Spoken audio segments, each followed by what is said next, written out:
오늘 우리에게 주시는 하나님 말씀은 잠언 16장 23절 24절입니다. 잠언 16장 23절 24절 찾으셨으면 우리 다 같이 한 목소리로 합독하도록 하겠습니다. 다 같이 합독합니다. 지혜로운 자의 마음은 그의 입을 슬기롭게 하고 또 그의 입술에 지식을 더하느니라. 선한 말은 꿀송이 같아서 마음에 달고 뼈에 양약이 되느니라.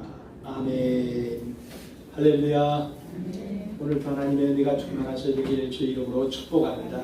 우리 앞뒤 옆 사람과 한번 인사하십시다. 주의 이름으로 사랑하고 축복합니다. 인사하십시다. 다시 한번 인사할까요? 이번 명절에 좋은 일이 생길 것입니다. 한번 인사하십시다.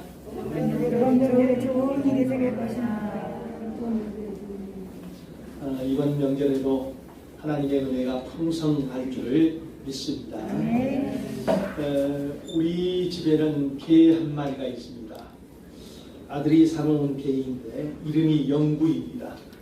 의미가 있어요. 영리한 개도 아니고 영적인 개도 아니고 그냥 영원한 개라는 뜻입니다. 영원한 개이기 때문에 개처럼 살라고 해가지고 영구인데, 근데 이 개는 사람하고만 살아왔어요. 몇 개월 동안 잠시 있다가 사람하고만 살아왔기 때문에 지가 사람인 줄 착각을 합니다. 집에 들어갈 때 어느 때는 반겨주기도 하지만은 많은 경우 방에서 나오질 않아요. 나오지 않는 것 모습을 제가 궁금해서 들어가 보면은 침대에 대자로 누워 있습니다. 대자로 누워 있어가지고 그냥 저를 장말똥 쳐다봐요. 얘가 도대체 나를 반겨하는지, 얘가 도대체 나를 거부하는지 알 수가 없어요. 걔가 무슨 얼굴에 인상을 쓰고 있거나 걔가 얼굴에 미소를 짓지 않기 때문에 그냥 얼굴을 봐서는 도대체 나에 대해서 어떤 평가를 하고 있는지, 나에게 점수를 잘 주고 있는지 그걸 모르겠어요. 그런데 이럴 때 살펴볼 수 있는 게 있어요. 어디를 살펴보면 됩니까? 걔는 꼬리를 살펴보면 됩니다. 꼬리를 살짝 흔들고 있으면은, 아, 주인 왔어? 나 오늘 기분이 썩 그렇게 좋지는 않아. 그냥 그대로 둬. 이런 거고, 조금 세게 흔들면은 이제 뭔가 하면은, 아, 주인 오셨어요? 괜찮아요? 나 오늘 괜찮아요. 그러다가 일어서 가지고 그 허리까지 흔들면서 꼬리를 흔들기 시작하면은 주인한테 뭐라고 한가 하면은, 주인님, 저는 절대적으로 주인님을 환영합니다. 할렐루야. 근데 그의 얼굴을 봐서는 도대체 기분을 개는 모르겠어요. 개가 웃는 개도 있다고 그러는데 우리 집 개는 얼굴에는 아예 무표정이란 말이에요. 꼬리를 봐야 돼요. 개는 꼬리를 봐야 알 수가 있죠. 그러면 사람은 무엇을 보면 알 수가 있죠? 사람은 얼굴을 보면 알 수가 있다고 하죠. 그런데 사람은 얼굴보다는 말입니다. 말. 우리의 감정, 우리의 사상을 알 수 있는 게 뭔가 하면은 우리 입에서 나오는 말을 통해서 알 수가 있습니다. 나의 말은 사실은 나를 드러내요. 내 감정, 내 사상, 내가 가지고 있는 모든 것들을 드러내는 것이 나의 말입니다. 근데 예수 믿는 사람들은 마음속에는 나 자신만 있는 것이 아니라 또 하나, 바로 하나님이 우리와 함께 하시다는 것입니다. 아멘이시죠, 여러분? 예수 믿는 사람들의 마음속에 하나님이 함께 해주시겠다고 분명히 약속해 줬어요. 우리가 그것을 느끼든지 안 느끼든지 성경에는 분명히 약속해 주고 있기 때문에 우리가 믿을 수 있는 게 뭔지 아십니까? 내 기분이 좋든 내 기분이 나쁘든 상관없이 하나님을 믿는 나에게는 하나님이 함께 하신다는 것을 분명히 우리가 믿을 수가 있다는 것입니다. 성경에 세상 끝날까지 내가 너희와 항상 함께 있으리라 약속해 주고 있어요. 내가 과연 너희를 버리지 않고 너희를 떠나지 않겠다고 그렇게 약속해 주고 있어요. 이런 하나님의 은혜를 받고 사는 우리가 이 땅에서 온 힘을 다해서 해야 될 한 가지 일이 있습니다. 그게 뭔가 하면 바로 내 속에 계신 하나님을 드러내는 겁니다. 여러분, 그 하나님이 어떤 하나님이에요? 우리가 믿고 있는 하나님이 어떤 하나님입니까? 좋으신 하나님, 나에게 선한 것을 주시고 또 나에게 아름다운 것을 주시는 나의 아버지입니다. 이 하나님을 이제 우리가 드러내야 되는데 무엇으로 드러내야 합니까? 아주 간단합니다. 나의 입술의 말로 드러내야 됩니다. 내 입에 말을 통하여 있어 내 안에 계신 하나님을 드러내기 시작하는 것입니다. 히브리서 2장 12절에 보면은 내가 주의 이름을 내 형제들에게 선포하고 내가 주를 교회 중에서 찬송하리라 이렇게 말하고 있습니다. 그러니까 신앙인들은 언어로 하나님을 드러내기 시작합니다. 근데 하나님만 드러내기 시작하는가 하면은 동시에 신앙인들은 자기 자신의 삶을 자기가 스스로 아름답게 만들기도 하고 또 거칠게 만들기도 한다는 거예요. 마치 뭐하고 똑같은가 하면은 페인트 칠을 하는 것과 같습니다. 물감 칠을 하는 것과 같습니다. 내가 가지고 있는 다양한 것을 동원하여서 아름답게 내 삶을 칠하려 하면요 삶이 황홀해집니다. 너무 좋아져요. 근데 반대로 거칠게 칠하면은 내 삶이 아름답지를 못해요. 이게 말로서 그렇게 할 수가 있다는 것입니다. 여러분, 내가 지금 한번 생각해 보세요. 내 입술의 말로 내 삶을 색칠을 하는데 과연 나는 어떤 색깔로 칠하고 있는가? 그리고 다른 색깔과 조화를 잘 이루어서 아름답게 칠하고 있는가 한번 생각해 보세요. 어떤 선생님이 학생들한테 그림 숙제를 내줬어요. 초등학교 아이가 그림 숙제를 내줬는데 한 아이가 숙제를 어떻게 받는가 하면 도화지에다가 새까맣게 칠했습니다. 아주 새까맣게. 그래서 선생님이 어이가 없잖아요. 숙제인데 그림을 풍경을 그려오라고 했는데 새까만 검정색 칠로 칠한 이 도화지를 보고 선생님이 화가 났지만 그래도 선생님이기 때문에 얘야 이게 숙제니? 그러니까 숙제라는 거예요. 도대체 넌 뭘 그렸니? 이 그림의 제목이 뭐니? 그러니까 이 아이가 이렇게 말하더랍니다. 까마귀 우는 밤. 까마귀가 있는데 울고 있는데 그것이 밤에 울고 있어서 캄캄하다는 것입니다. 여러분, 내게 있는 좋으신 하나님을 드러내고 내 삶을 아름답게 색칠하기 위해서 우리에게 필요한 게 뭐라고요? 슬기로운 언어생활. 이게 절대적으로 필요합니다. 신앙생활 하지만은 이 언어생활이 바로 되지 못하면은 신앙이 왜곡되이 전달이 될 수 있고 또 삶의 환경 속에 서로를 상처를 주면서 마치 고슴도치와 같은 그런 삶을 살아가고 있어요. 여러분 고슴도치 사랑을 아시죠? 어느 소설가 쓴 고슴도치의 사랑 이야기가 있어요. 뭔가 하면 고슴도치가 서로가 너무 애틋하여서 다가가서 안았다고 합니다. 안아보니까 어떻게 돼요? 가시가 찔려가지고 견딜 수가 없어요. 그래서 떨어뜨려 놨습니다. 그리고 한참 지나다 보니까 그 아픔도 가시고 또다시 사랑하는 마음이 생겨서 또다시 가서 안아줬어요. 그러다 보니까 또다시 찔리고 그걸 밤새도록 하다 보니까 아침에 깨보니까 어떻게 되었는가 하면 두 고슴도치가 피투성이가 되어 있더라는 거예요. 그러니까 언어 생활이 그렇다는 거예요. 언어 생활이 우리 삶을 진짜 행복하게 만들기도 하는가 하면은 언어 생활을 잘 사용하지 못하면은 우리 인생을 불행하게 만들 수도 있다는 것입니다. 그러면은 내 삶을 아름답게 만들 수 있고 하나님을 드러낼 수 있는 이 슬기로운 언어 생활을 하기 위해서 그러기 위해서 첫 번째로 말을 골라서 사용하라는 것입니다. 오늘 성경에 보면 슬기롭게 하다라는 이 단어가 나오는데 이 말은 신중하게 하다라는 원래의 뜻이 있습니다. 신중하다는 말은 함부로 막 움직이지 않는다는 것입니다. 말을 신중하게 한다는 것은 막말을 하지 않고 골라서 사용한다는 것입니다. 말을 가볍게 사용하지 않고 무게감 있게 사용한다는 것입니다. 여러분, 막말을 위해서 말을 함부로 해서 심각한 위기를 당한 사람이 성경에 나옵니다. 많은 사람들이 있지만 그 가운데서 나발이라는 사람이 있어요. 입나발을 함부로 불었던 사람. 이 나발이라는 사람은 큰 부자예요. 마온 땅에 아주 굉장히 큰 부자에서 이 사람이 양과 염소를 몇천 마리씩 키우는데 그런데 광야에서 이 양을 풀어서 그 목동들이 치는데 마침 다윗이 그 광야에 있어가지고 그 사람들을 도와줘요. 강도의 위험에서 맹수의 위험에서 그 양 치는 것을 도와줍니다. 그리고 양털 깎을 때가 되어집니다. 이스라엘 사람들은 양털 깎을 때가 되어지면 잔치를 베풀어요. 그리고 자기를 도와주었던 일꾼들이라든가 주변 사람들에게 후히 대접을 합니다. 다윗도 자기가 이 나발의 양을 도와줬기 때문에 가서 자기의 부하들에게 보내서 음식을 요청을 합니다. 음식을 요청받은 이 나발이 뭐라고 하는가 하면 함부로 막말을 하기 시작합니다. 무시하고 조롱하는 말을 막 내뱉습니다. 그 말을 전해 들은 다윗은 어떻게 합니까? 분노를 하죠. 그러면서 어떤 말을 하는가 하면 오늘 내가 나발의 집에 있는 모든 남자들을 내가 다 죽이겠다.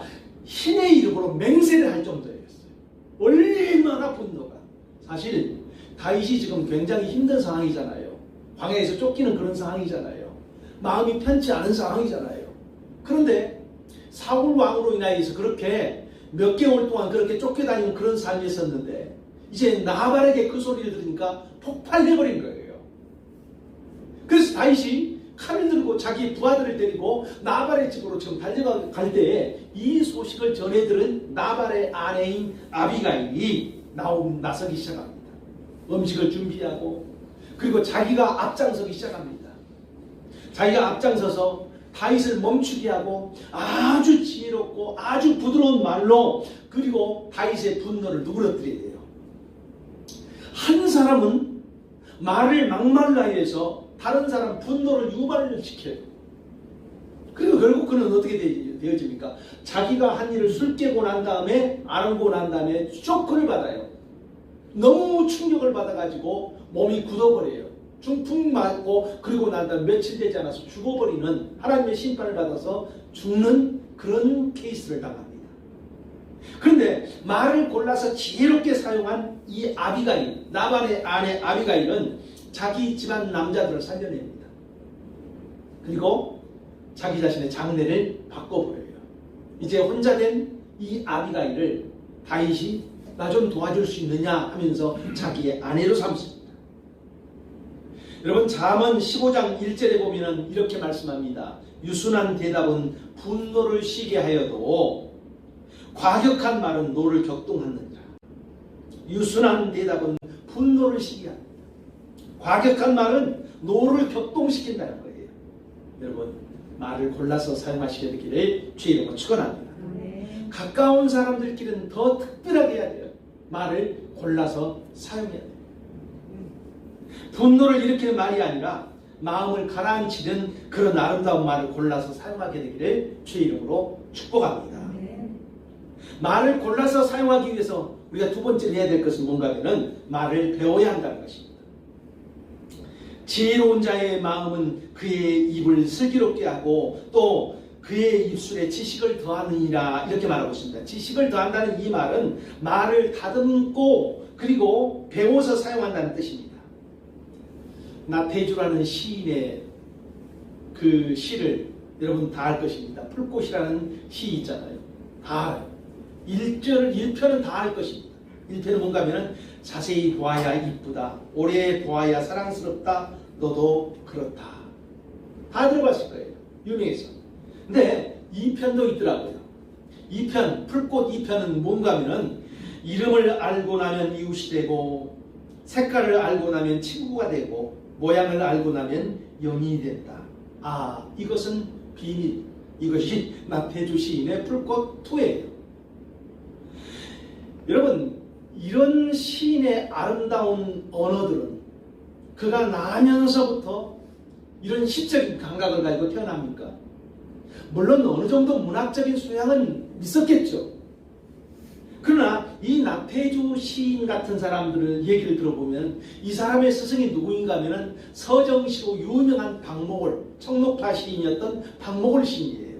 그의 스승이었던 박목월 시인에게서 시를 배운 거예요. 언어에 대해서 배운 겁니다. 그리고 그 배운 언어 가운데서 고르고 골라서 사용하니까 그의 시를 감동으로 바라보게 하고 읽게 하고 그리고 다른 사람들이 그의 이름을 인정해 준 거예요. 여러분 우리도 말을 배워야 됩니다. 할렐루야. 그냥 우리는 말을 막 사용해요. 그래서 막 말을 많이 할 때가 많습니다. 말을 사용하는 방법을 배워야 돼요. 성령의 은사 가운데서 방언의 은사가 있잖아요. 이 방언의 은사가 있는데 방언을 처음 경험할 때 대부분 어떻게 경험합니까? 유창한 방언이 안 나와요. 처음부터 유창한 방언을 했다는 사람들은 극소수예요. 어떻게 하는가 하면 대부분 보면 아주 거친 언어를 하기 시작합니다. 다 아주 단 한마디의 언어, 무슨 날랄라 따따따 하는 이런 것부터 시작합니다. 마치 아이가 언어를 배우는 것처럼, 처음 말을 하는 것처럼, 옹알이 하는 것처럼 그런 언어를 방언의 은사 가운데서 그렇게 처음 나타나기 시작합니다. 그런데 그런 거칠고 이제 단순한 그 언어를 계속하기 시작하면은, 다른 말로 한다면 계속 배우기 시작하면은 그 다음부터는 말이 변화가 되어집니다.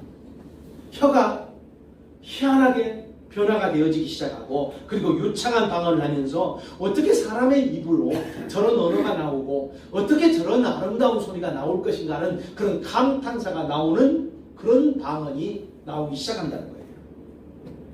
자, 우리가 이제 신앙의 언어를 배워야 돼요.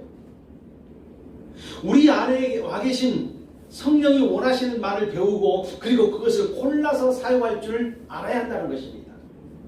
내 입술이 새롭게 길들여지게 해야 된다는 것입니다. 에베소서 5장 19절에 현대어 번역본에는 이렇게 말하고 있습니다. 여러분은 시와 찬미와 신령한 노래들로 서로 화답하십시오. 시를 쓰듯이, 찬양을 하듯이, 하늘의 언어를 말하듯이 서로에게 화답하라는 거예요. 사람에게 말하는 것입니다. 마치 뭐하고 같은가 하면은 기도를 하는 사람처럼 서로 상대방에게 얘기를 하는 것입니다. 기도를 할 때 우리가 함부로 말하지 않습니까? 함부로 말해요? 그렇지 않잖아요. 기도를 할 때는 말을 고르고 골라서 그렇게 말을 합니다. 그런 것처럼 서로 상대방에게 그렇게 말 고르기를 하라는 것입니다. 여러분, 서로가 그렇게 말하라는 것 굉장히 중요해요. 우리 한번 옆 사람에게, 내가 그 사람에게 느끼는 느낌을 한마디씩 한번 해볼까요? 그냥 이게 쉽지는 않아요. 특별히 부부간에 있으면 옆에 사람을 하라 그러면 잘 이상한 마음 안 해버립니다. 한번 해보십시오. 옆 사람에게, 앞뒤 사람에게 한번 그 사람에 대해서 느끼고 있는 말 한마디 한번 해보세요. 자, 옆을 보십시오. 아니면 뒤를 보십시오.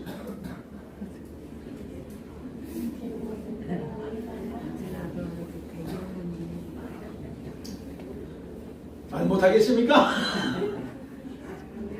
이것이 우리가 훈련이 안 돼서 그렇죠. 훈련이 안 됐어. 저희 장모님을 보면서 제가 감동을 받는 경우가 많아요. 저희 장모님은 전화를 할 때마다 목사님 사랑해요 꼭 합니다. 근데 저한테만 그러는 것이 아니라 딸 사랑해, 손자 사랑해 꼭 전화를 끊을 때는 그렇게 해요. 저는 어떨 때는 저도 사랑합니다 하고 그냥 멋쩍 올 때가 참 그럴 때 많아요. 근데 그것이 길들여졌어요. 훈련이 되어졌어요. 여러분, 그렇게 서로 화답하는, 말을 골라서 아름다운 언어로 서로 화답하는 복된 심령이 되시기를 주의 이름으로 축원합니다. 이렇게 배운 언어들을 세 번째로는 잘 사용해야 됩니다. 자, 24절 읽습니다. 24절. 선한 말은 꿀송이 같아서 마음에 달고 뼈에 양약이 됐느니라. 24절을 현대어 번역본에는 이렇게 말합니다. 따뜻한 말 한마디는 꿀송이같이 듣는 이의 마음을 훈훈하게 해주고 듣는 이 뼈 한 마디마디에 힘이 솟는다, 이렇게 말하고 있어요. 따뜻한 말 한마디, 친절한 말 한마디, 그것은 꿀송이처럼 달콤해서 사람 마음속이 훈훈해진다는 거예요. 그리고 듣는 사람의 뼈 마디마디에 힘을 주는 그런 원동력이 된다는 것입니다. 말이 이 정도의 영향력이 있다는 것입니다. 이 정도의 능력이 있다는 거예요. 여러분, 그렇기 때문에 말을 잘 사용해야 됩니다. 상대방이 잘 알아듣도록, 잘 받아들일 수 있도록 내가 그 말을 사용할 줄 아는 지혜로운 마음이 필요합니다. 오래전에 한 교회에 부흥회를 갔던 때가 있었어요. 그런데 그 교회는 장로님하고 목사님하고 좀 사이가 갈등이 안 좋았어요. 그래서 제가 이제 부흥회를 하고 마지막 날 장로님 댁에서 식사 준비를 해서 식사를 하고 난 다음에 그 장로님하고 목사님하고 두 분을 모셔놓고 화해를 시켰어요. 두 분 다 하나님을 사랑하고 두 분 다 교회를 사랑하는데 두 분이 갈등이 있어서 교회가 서로 힘들어하고 또 하나님도 안타깝게 생각하는 그런 부분이 있다. 좀 화해를 좀 했으면 좋겠다.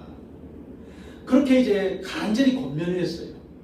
그러니까 나이든 장로님이 우시면서 말씀하시는 거예요. 자기 담임 목사님한테. 왜 목사님은 여기 김태경 목사님처럼 설교를 해주지 않습니까? 이 김태경 목사님처럼 설교를 좀 해주세요. 굉장히 제가 뭐냐면은 어색했어요. 왜냐면은 내가 자칫하면은 더 사이를 심각하게 벌릴 수 있잖아요. 도대체 무슨 소린가? 아니 그 장로님 그게 무슨 소리입니까? 그렇게 제가 물어봤어요. 무슨 장로님이 사연을 이야기하는데 그 목사님이 설교를 하는데 이제 아주 강한 어조로 설교를 하는 거예요. 예수를 잘못 믿으면 여러분 저주받습니다. 예수를 잘못 믿으면 자식이 잘못될 수도 있습니다. 그렇게 신앙생활에서 어떻게 하나님의 복을 받을 수 있겠습니까? 그렇게 신앙생활에서 어떻게 천국에 갈 수 있겠습니까? 하면서 아주 강하게 말씀을 전합니다. 장로님이 그 설교에 상처를 받은 거예요. 그 상처를 받았었는데 그 설교가 그런 설교가 계속 되다 보니까 이제는 마음에 시험이 들고 목사님이 설교할 때마다 아예 눈을 감고 설교를 듣지 않는 그런 상황까지 되어진 거예요. 이 장로님께서 이제 제가 가서 설교를 저는 그런 전후 사정도 모르고 설교를 했었는데 제 설교가 처음 가서 부흥회하는 목사가 설교를 하러 가서 성도들 무슨 책망을 할 건덕지가 없잖아요. 그래서 성경에 하나님의 마음, 하나님의 은혜를 그냥 펼쳐놓았어요. 그랬더니 위로가 되고 소망이 생기고 힘이 났는가 봐요. 우시면서 말씀하시는 그 장로님의 그 모습을 들으면서 제가 그때 깨달았어요. 같은 하나님의 말씀을 전하지만은 어떤 방식으로 전하는가에 따라서 마음 문이 열리기도 하고 또 마음 문을 닫고 상처를 주고 지치게 할 수도 있겠다 하는 그것을 배우기 시작했어요. 한 목사님께서 그런 얘기를 해요. 간증을 해요. 여러분 이제 우리가 한참 유행했던 단어가 웰빅이라는 단어였잖아요. 이제 그 다음에 또 나왔던 단어가 웰다잉, 잘 죽자예요. 잘 사는 것이 아니라 잘 죽자. 그래서 목사님께서 뭘 하는가 하면은 늘상 죽음을 준비를 잘해야 된다. 죽음을 준비를 잘해야 된다. 이 죽음, 예수 믿는 사람들에게 또 주변의 목사님들에게 죽음을 준비를 잘해야 된다. 잘해야 된다. 그랬더니 주변 사람들이 처음에는 공감을 하다가 나중에는 뭔가 하면은 저 죽음의 사자 그러더라는 거예요. 그러면서 자기가 죽음을 얘기할 때마다 사람들이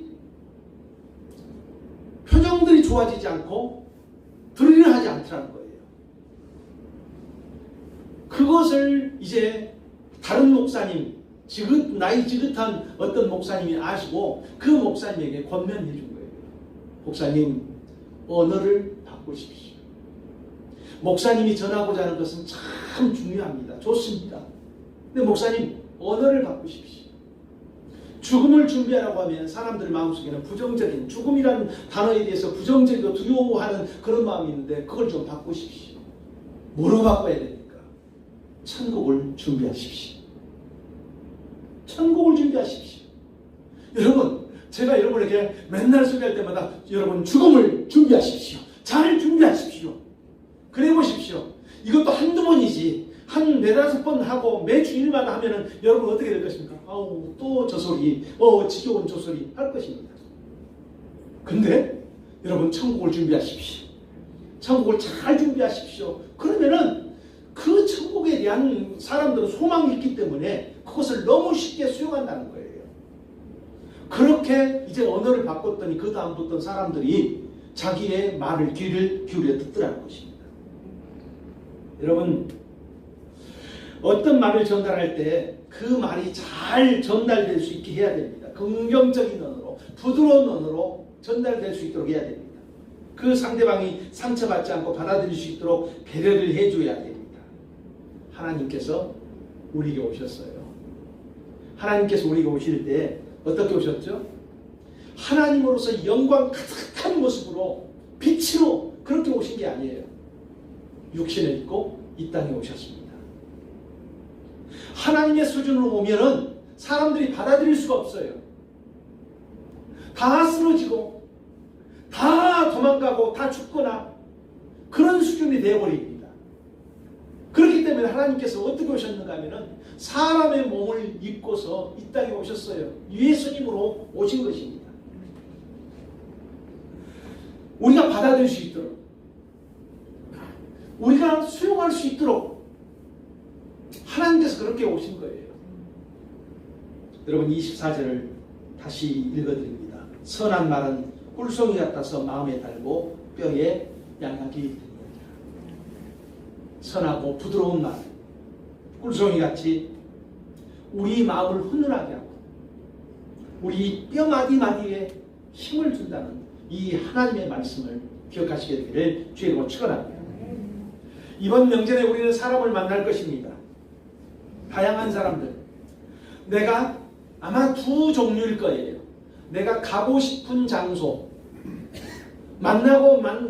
만나서 참 기분 좋은 사람들을 만나는 그런 장소에 가는 사람도 있을 것이고, 그리고 내가 가고 싶지도 않고 만나고 싶지도 않는 그 장소에 가야만 하는 그런 사람, 만나야 하는 그런 사람들도 있을 것입니다. 그런데 어느 곳에 있든지 무슨 일을 하든지 신앙인들이 기억해야 될 것은요, 하나님이 나와 함께 하신다는 것. 하나님이 나를, 내가 가기 싫은 그 장소에 하나님도 없는 게 아니고 그 장소에 하나님이 나와 함께 하신다는 것입니다. 그 하나님은 좋으신 하나님이시고, 그 하나님은 우리를 사랑하시는 하나님, 우리를 포기하지 않으시는 그 하나님이 지금 우리와 함께 하신다는 것입니다. 어디에 있든지 무슨 일을 하든지 우리가 이걸 기억해야 돼요. 그리고 이제 해야 될 것이 뭔지 아십니까? 그 내가 만나는 사람이 좋은 사람이든 내가 만나는 사람이 내가 싫어하는 그 사람이든 상관없이 이제 내가 해야 될 일, 그 사람은 그 사람의 역할을 하고 나는 내 역할을 해야 돼요. 예수 믿는 우리가 해야 될 것이 뭔지 아십니까? 하나님의 이 놀라운 은혜, 나와 함께 계시는 이 하나님의 놀라운 은혜를 드러내기 시작해야 됩니다.